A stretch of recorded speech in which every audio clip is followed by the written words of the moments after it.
ಗುರುವೇ ನೀನು ಕಾರಣನಯ್ಯ ನನ್ನ ಭವದ ಬಂಧನ ಬಿಡಿಸಲು.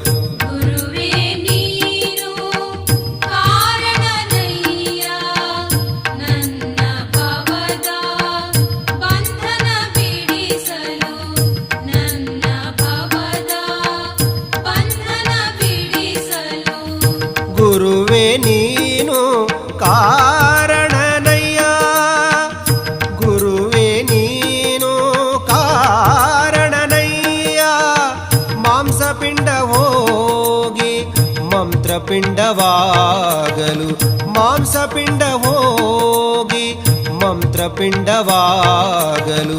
ಗುರುವೇ ನೀನು ಕಾರಣನಯ್ಯ.